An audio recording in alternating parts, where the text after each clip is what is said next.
Hi. In this video, we will see how to choose the market, how long will it take for you to achieve execute an export order, and what profit can be earned. Before we see about the market selection, there are six segments in export business. There are six stages. So the first one starts with the product selection. Second one is the market selection. Third is the legal requirement. Fourth is the marketing. Fifth, sales, and sixth is the execution. So in the domestic business, you will have the sales and execution in the same period. So when they pay you money, you will sell the product, and payment happens almost at the same stage. But in exports, after you receive the purchase order, you will make the product ready for your exports. So in first stage, that is product selection, you should understand which sector your product comes under. That is textile, or textile is a sector, spice is a sector. So you should understand which sector the product comes under. Pharma is a sector. So in that sector, you have to choose a particular product based on the specification. So specification is the detailed description of a product, like how we have a description for a human being, the height, weight, color. So the same thing you have for the products also in exports, because we name each products in different way from different countries and in different languages. So to know the common which product or which particular product your buyer is saying, you should know the specification of the product. We also say as HS code, that is harmonized system. That is a 6-digit code which is common for any country in the world. And then there comes the national tariff line, which is more than 6 digit. A country will use it for their import duty purpose, data analysis, for customs purpose. Then you should know what that product is used for. A same product will be used for different purpose. If we take smartphone as an example, we see different type of smartphone companies in current scenario in the market. One, they will promote their phone based on the sound clarity, battery life, or selfie, videos, photos. So same way, one product can be used for different purpose. So even the cost is based on the purpose the product is used. If you think that the product is going to have the same price in every market for every customer, no, it is not. So based on that cost only, you can determine the profit. Next is the market selection. When we see even the RSM, we saw in the first day, yesterday, we saw about what is RSM. So it starts with the most potential market. So if you remember that life cycle curve, even in market, there will be different type of market: startup market, rapid growth market, declining market, maturity market. So you should know which country is the most potential market for you, and then you should go for a market segment. Market segment means, depending upon the product and the purpose of the product, there will be ideal clients or customers who will use the product for the same purpose. So that is the market segmentation. So different type of market segmentation are wholesales, retail, manufacturers, so processors. So there are different type of market segment, import agents, distributors. So you should identify who will be the right person for you to deal with.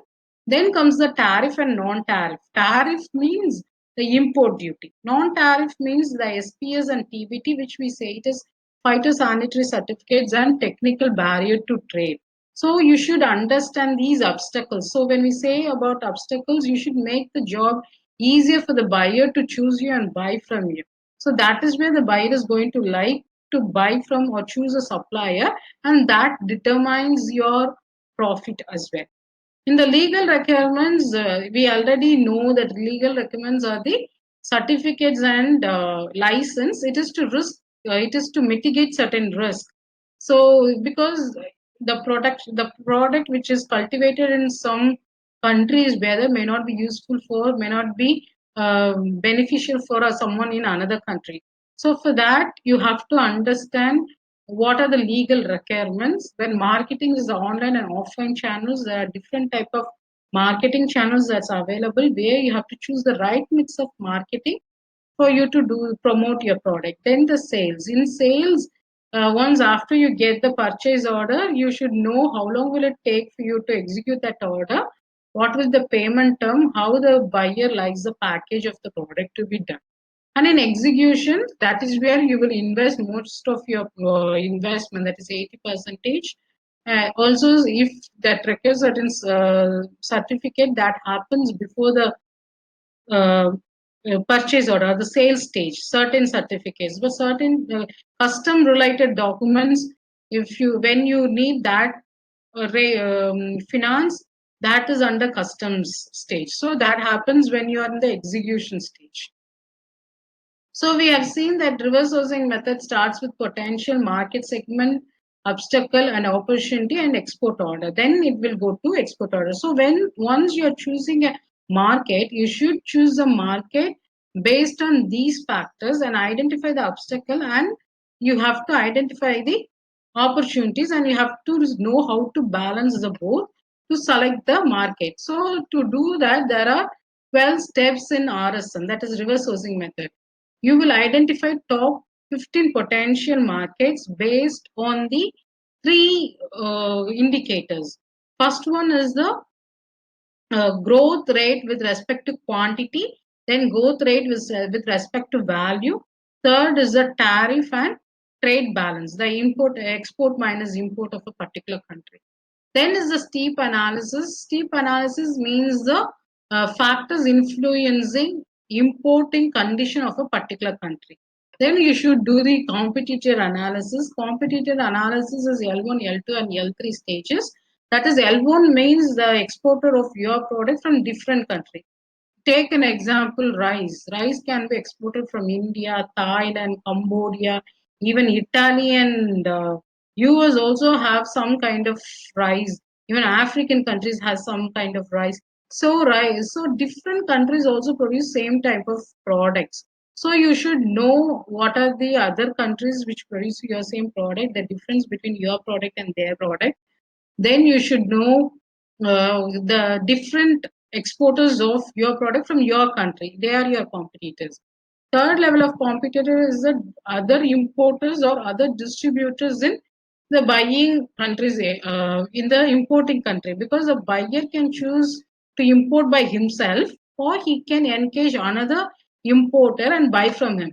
So you should understand these three type of competition. Then you have to know the TBT and SVS analysis you have to do. Then after doing all that, you will come up with a list of countries. Then you have to know the government action plan. Certain every country promotes exports and imports. Exports and imports are like two sides of a coin. It cannot exist without another. So you should know under what conditions that country encourages imports. Imports will be encouraged if there is no suitable scenario for that country to produce that product, or if employment can be generated through importing that product, or re-exports can be done. That is the reason Netherlands, most of the cases, they re-export their product to neighboring countries and Scandinavian countries. So Netherlands is the topmost exporter for most of the products. Then begins the marketing. So marketing, you should know what type of message you should give to your buyer that gets the attention. Giving a wrong message to a wrong buyer will never materialize order. Then, so if you do the right type of marketing and get the attention, the buyer will approach you for the product. So it is completely possible. Then you have to give the irresistible offer. But usually, what happens is before doing all this preparation, if they have a product, they'll prepare a quotation and they will start spamming the buyers. If they identify some list of buyers, then they'll start emailing them that I have this product at this price. Nobody will be interested. So when you do all these kind of steps and then you do everything is difficult at the first time. You might think, oh, so much of work to be done. But if you do this work once correctly, then you will never depend on someone else for the export business. Then you can obtain the order, execute the order. You'll gain confidence to repeat the steps again. So The time period to execute an order depends upon how quick and efficiently you do each of these steps. So it completely depends upon the action takers. We have different kind of clients getting the export order within 30 days, 60 days, 6 months, 1 year, 2 years, and never, because they are not very sincere in doing each of these steps. So if you found this useful, there is a homework for you, that is export readiness assessment. If you go to this website indiabr.com, and if you check in the export readiness assessment, based on these, whatever we have seen in this session, the 6 segments, there will be certain questions. So when you answer, this is a free website. You can use this website. Just you have to sign up like how we usually do the registration and sign up in certain portals. So once you do that, you can take that assessment for free, and it will come up with suggestions which area you have to concentrate if you are not aware of which is actually the area I have to concentrate. Because certain people will need more attention in product selection. Certain people will need more attention in the market selection. So it depends like how you're going to go for even the product selection. There are two types approach: product selection approach and market selection approach. So if you can fix on one product based on the last video we saw about the SWOT analysis, or you can fix on the market based upon your good contacts, or if you have studied, lived, if you have traveled constantly, then you can go for a market based approach. Whatever the approach you are going to take, this export readiness assessment will be very helpful, and you will know which area I have to concentrate on. So that's end of this session. I'll meet you tomorrow with journeys of the successful exports, where we will see about interesting market analysis tools and how you can get the data, custom data for free. And then you can see about the RSM action plan. What we have seen today is the different steps you have to take. Tomorrow we will see exclusively about the marketing action plan, how you have to do the marketing. Then we will see about you can, what input you can get from Consult Kiriba to succeed in export business. Meet you tomorrow. Thank you.